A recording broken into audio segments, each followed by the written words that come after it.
നമസ്കാരം. സിറ്റി ന്യൂസിലേക്ക് സ്വാഗതം. പറശ്ശിനിയിൽ ലോഡ്ജിൽ മുറിയെടുത്ത് ലഹരി ഉപയോഗം. MDMAയുമായി യുവതികളും യുവാക്കളും എക്സൈസിന്റെ പിടിയിൽ. മട്ടന്നൂർ മരുതായി സ്വദേശി മുഹമ്മദ് ഷംനാദ്, വളപട്ടണം സ്വദേശി മുഹമ്മദ് ജംഷിൽ, ഇരിക്കൂർ സ്വദേശിനി റഫീന, കണ്ണൂർ സ്വദേശിനി ജസീന എന്നിവരെയാണ് പിടികൂടിയത്.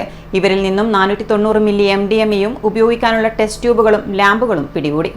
തളിപ്പറമ്പ് എക്സൈസ് സർക്കിൾ ഓഫീസിലെ എക്സൈസ് സർക്കിൾ ഇൻസ്പെക്ടർ ഷിജിൽകുമാറിന്റെ നേതൃത്വത്തിൽ പറശ്ശിനി കോൾമൊട്ട ഭാഗങ്ങളിൽ നടത്തിയ റെയ്ഡിലാണ് യുവാക്കൾ പിടിയിലാവുന്നത്. പെരുന്നാൾ ദിവസം സുഹൃത്തിന്റെ വീട്ടിലേക്കെന്ന് പറഞ്ഞ് വീട്ടിൽ നിന്നും ഇറങ്ങി പല സ്ഥലങ്ങളിൽ മുറിയെടുത്ത് മയക്കുമരുന്ന് ഉപയോഗിച്ചു വരികയായിരുന്നു ഇവർ. വീട്ടിൽ നിന്നും വിളിക്കുമ്പോൾ കൂട്ടുകാരികൾ ഫോൺ പരസ്പരം കൈമാറി വീട്ടുകാരെ തെറ്റിദ്ധരിപ്പിച്ചു വരികയായിരുന്നു.